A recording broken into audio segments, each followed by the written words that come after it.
Most of what I'm eating is meat and eggs. Sure. That's mostly what I'm eating. That's the dream diet, really. But the thing is, I feel great. I had a belly. A lot of people made fun of me, fat shamed me. I also have an autoimmune disorder. It's called vitiligo, and my vitiligo improved. I had a bunch of white spots fill in, so...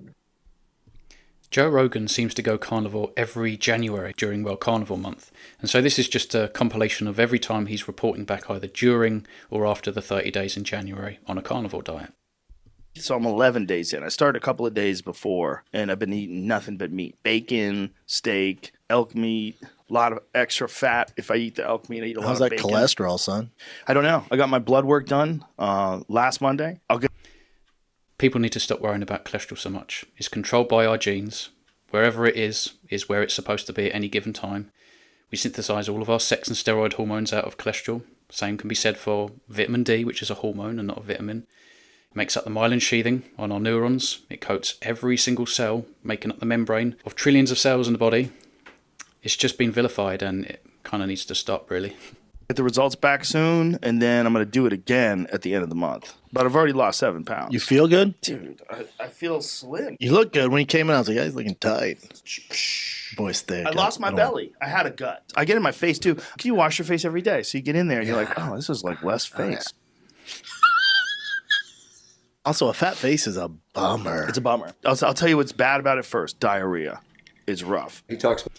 This is why everybody should transition slowly. I hear from a lot of people, oh, I went overnight and I was fine. I also did the same, right? If you do go carnivore and you have issues, almost all of the issues that you're experiencing are due to the fact that you switched diet overnight. So you don't really need to suffer with chronic constipation, diarrhea, leg cramps, fat metabolism, bile production. All of this stuff can mostly be avoided if you take about 6 to 8 weeks to get to your carnivore diet. But diarrhea, he's actually told me that actually his diarrhea has gotten significantly better and he's back to having solid bowel movements as of a couple of days ago. So that's good news for him. These things usually do clear up by themselves over a matter of time. You know, the leg cramps, the diarrhea and all this kind of stuff, but it can be avoided just by transitioning slowly. That's why I can only advocate for transitioning very slowly. Like, you gotta run. Like, you do not trust your... What if you're starving, you're far from home, and there's a Burger King and that's it? I'll just order 4 Whoppers, and then I'll take the meat out of them, and I'll just eat the meat. Okay. Yeah. I'm going to do it for the whole month. I want to see what's up. Because I know a lot of people that I respect that have tried, like Jordan Peterson in particular. That guy's a genius. And when he's telling me what a massive impact it's had on him cognitively, he said that intellectually he's at his prime. He said all of his autoimmune issues went away. And autoimmune sufferers are always best on a carnivore diet. And the reason why is because we're eradicating all the potential culprits. So if anyone's sitting there with an autoimmune disease, you have leaky gut. So you need to fix that first. It's the very first thing you need to do. And the best way to fix your gut is to slowly transition into a lion diet, specifically a Paleolithic ketogenic diet. This is what it's known as. And it's essentially red meat, but visually on your plate, you've got 1 part fat, 2 parts protein, 1 part often being sort of liver and organ meats. So like your vitamin pill to make up for the fact that you're not eating enough protein to get the nutrients, if that makes sense. And so this is how people seal leaky gut. So I would recommend having a look into Sophia Clement's work with Paleo Medicina in Hungary, and just, you can become acquainted with the information and why that works. Vitiligo is an autoimmune issue. So I'm seeing what happens with that too. But that isn't really spreading any. But with him, he was having gum issues, receding gums. That went away. So instead of your diet breaking down a bunch of different things, it's just breaking down one thing. And this one... Right, food. It's breaking down food, and we actually break it down and digest it and absorb it, where plants contain gluten, some of them, lectins, some of them, fiber, all of them.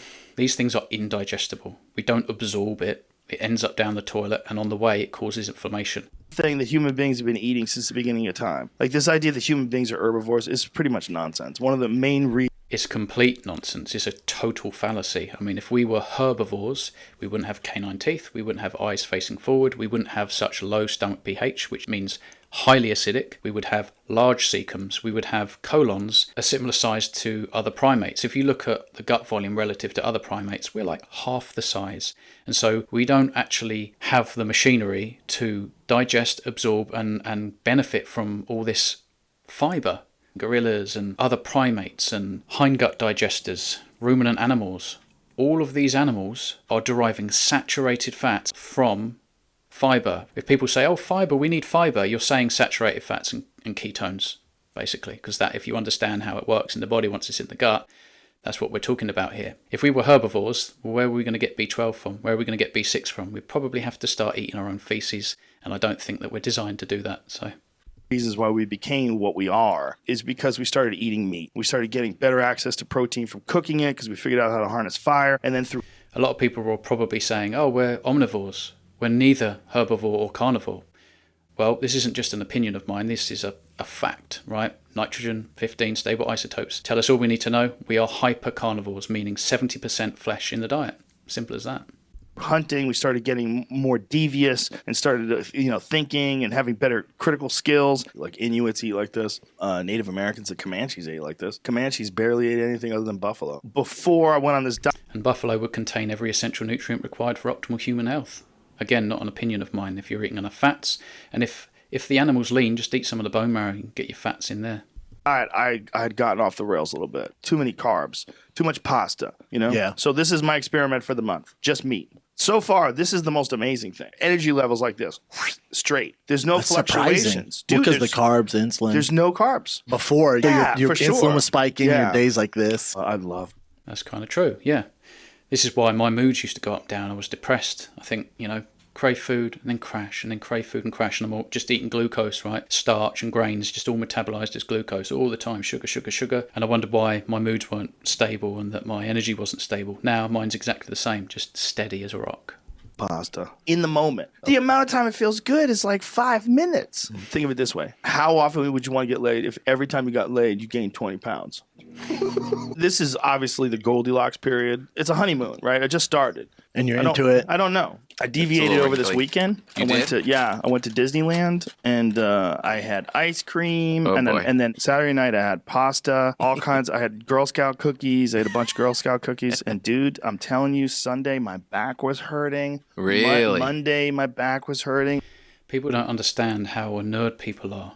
We're conditioned to just feel like, oh yeah, when I wake up every morning, I can't see straight, my brain's foggy, I've got no get up and go. The joint pains as I go up and down the stairs and all this kind of stuff. It's not normal. You're not supposed to feel like that. Go carnivore and say goodbye to that stuff. Everything was like my knee was hurting, all this like inflammation. So I ate carnivore Monday and Tuesday. Everything's normal again. Really? No more aches and pains. So you were full on meat For a whole month. A whole month. And Usually just a small meal around noon after I work out. And then dinner. no eggs, no Yeah, I would eat eggs and fish. Just no no carbohydrates. vegetables at all. No No vegetables at fruits, all. no bread, nothing. of course. Why'd you decide to do it in the first place? January is World Carnivore Month, and I know quite a few people that have done it that have had some serious results. Serious results with autoimmune issues, too. And I have vitiligo, which is an autoimmune disease. It causes you to have these patches where you don't have pigment. Oh, really? And this month I had the best results that I've ever had with vitiligo. Like I've had all these spots fill in at like a pretty rapid rate. People with eczema. I don't think he eats a lot of dairy, so I think he's pretty much red meat, some pork, obviously, eggs, fish. I think Joe Rogan is sealing his gut within this time frame, right? Within the 30 days, he's probably sealing it after 2-3 weeks, maybe. I don't know. And then he reports back and he's like, all of my problems have gone. And then obviously he falls off the wagon and he flares up his joints, his autoimmune conditions and all this, his energy, everything starts to go pear-shaped. I don't know. I watched this and I'm a little bit confused as to why Joe Rogan doesn't stick with it, because it clearly works. I've had spectacular results with it. For most people, the real problem is junk. Yeah. Pasta, glorious bread. Some people, when they eat certain plants, they have reactions. Like what kind of reaction? They have like an autoimmune reaction. Oh, okay. Like some people that are on like high vegetable, high oxalate diets, high, leafy. Joe Rogan obviously suffers with vitiligo, and so he's obviously one of these more sensitive individuals and definitely notices a massive benefit when he goes carnivore. All of these culprits are found in plants. They're not found in meat. You don't get toxins in meat. Certainly if you're eating organic meat, grass-fed, grass-finished, beef, lamb, you will not have any egregious metabolites, harmful molecules, all of this stuff. It's just not in the meat. It's just pure nutrition. greens and stuff like that. Some people have reactions to them. How long did you do the carnivore diet? I generally only do it for a month in January. January is World Carnivore Month. A couple times I've eaten nothing but meat. Like one. Did you get the meat sweats? Is that a real No, I thing? got the meat explosive diarrheas though. Diarrhea only lasted a couple of weeks. It's because you're clearly just switching overnight every time it gets to January. So if I was him, I would take maybe December. Oh, he's probably going to want to just be a glutton over Christmas, isn't he? But maybe just transition slowly right after Christmas. Just start transitioning slowly. And then maybe just be late into January, you know? You may as well have a better experience. Here's the thing. It's like when you cut out all the carbs, particularly like bread and pasta, which is really, for me, the culprit. Yeah. I avoided all the crash and I never felt sleepy. Like my energy level was completely sustained all throughout the day. Okay. All I was eating was like ribeyes and elk meat. Elk meat sounds good. It's great. You can't just eat elk meat. You need fat. Yeah. And elk is very lean. You're eating. I think a lot of people forget about bone marrow. I mean, if we were in a wild setting and you took down an elk, right, you'd eat the bone marrow. When you stop at the butcher's, if they've got bone marrow, it's dirt cheap and it's like the best butter on the planet. A super athlete that's running away from mountain lions. Yeah. Like they're fucking jacked. Like when you're in the field and you butcher an elk, you see very little fat. Right. Very, very little. Mostly what you're seeing is muscle tissue, and it's a dense, rich, dark red muscle tissue. And it's so rich in protein and vitamins, and it's so fucking healthy for you, but you need fat. So I would use grass-fed beef tallows. I would cook it in that, so I'd get some fats from that. Mm-hmm. But I found that I started eating a lot of bacon with it, and that helped. Bone marrow is great, obviously, but I always like just egg yolks, you know. You can cook them a little bit. I always think the runnier the better. But if I've got a lean bit of steak, I have either grass-fed butter, egg yolks, and if I can get some bone marrow, it's dirt cheap. It's awesome. It tastes amazing. Too. So when I'm eating... this sounds really bad for your heart. That's a myth. Is that a myth? Yeah, that's a myth. Definitely a myth. Like build up... No.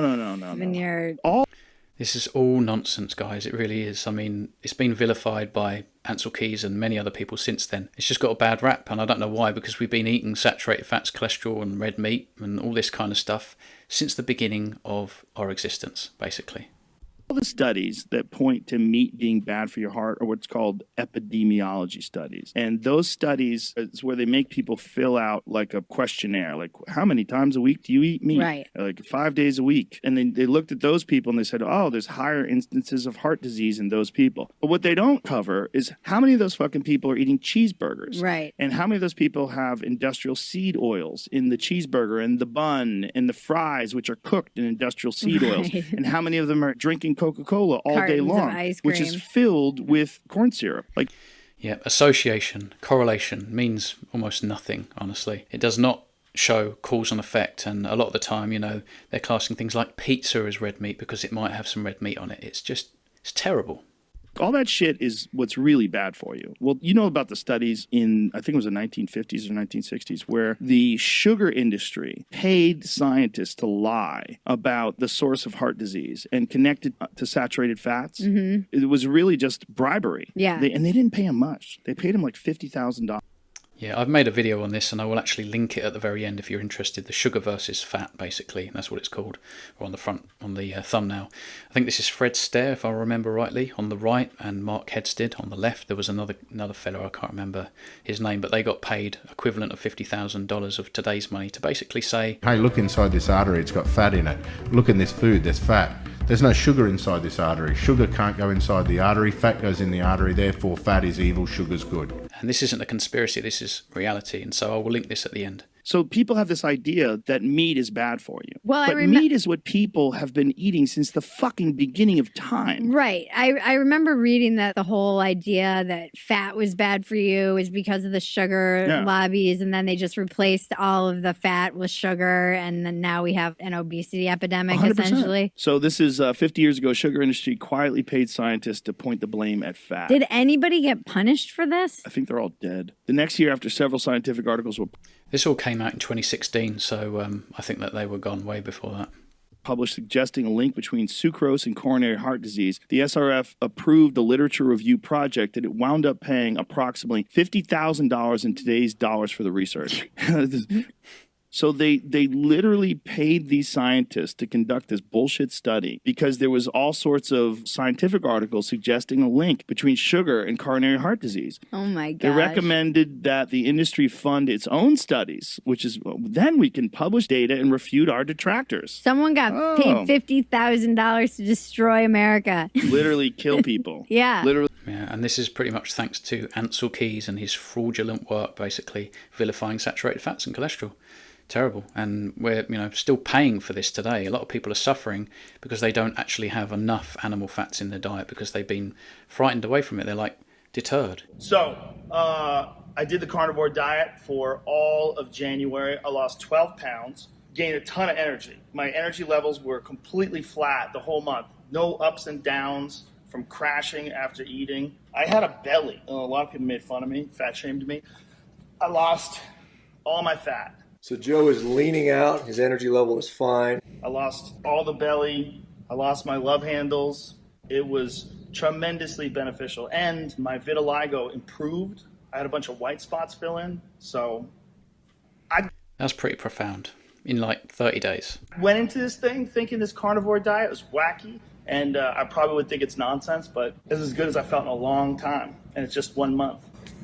Most of what I'm eating is meat and eggs. Sure. That's mostly what I'm eating. That's a dream diet, really. But the thing is, I feel great. I'm very clear-headed, and I have a lot of energy. It's like every time I do it, every January, I'm like, God, why don't I eat this way all the time? Right, that's what I'm wondering. I mean, if it worked that well for me, which it has, I couldn't go back, and I don't plan on going back, so I suppose I don't understand it. I think perhaps if he's not done it for longer than a month, he's probably still getting some intense cravings, because sugar is an addictive substance. There's no doubt about that.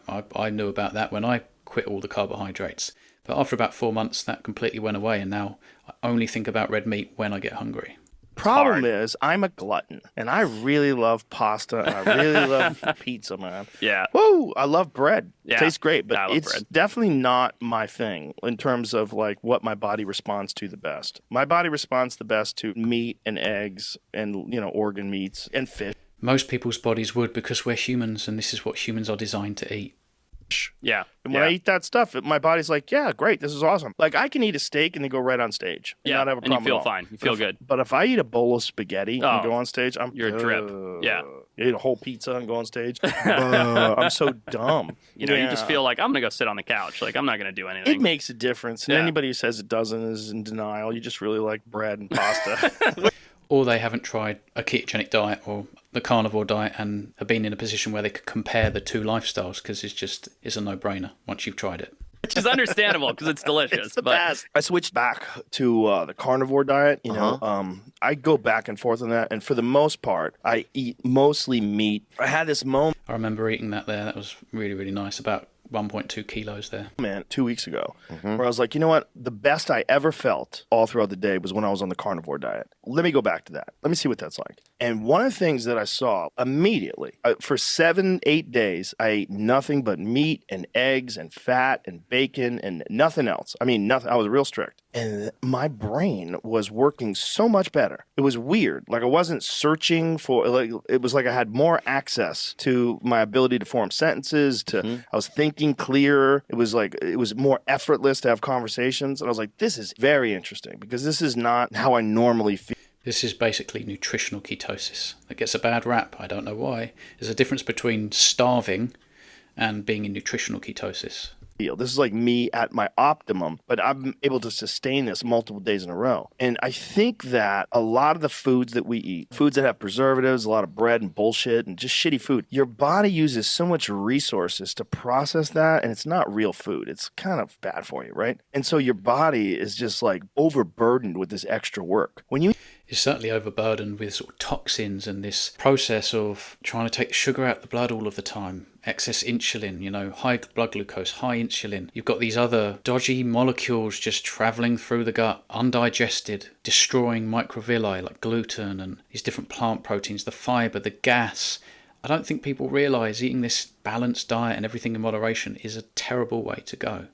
eat clean, like really. I'm eating, you know, wild game and fat and beef tallow and all that and eggs. Your body doesn't have any bullshit to process. You have less inflammation. You're operating off of ketones essentially because your body is entering into a ketogenic state. That's how I function at my best. So that's how I eat now. You just feel even through the whole day. I never felt like at the end of the day, like, oh boy, I'm tired. There was none of that. I lost 5 pounds in 2 weeks and not anything but fat. Immediately, my body just went, oh, son. Oh, really? Son. Oh, hell yeah. This is the best way to go, guys. If you're a human, you should be eating human-compatible substrate. You should be eating the proper human diet, a natural human diet. Anyway, I hope you've enjoyed this. Like, comment, and subscribe if you haven't already, and I will see you in the next one. Cheers, guys.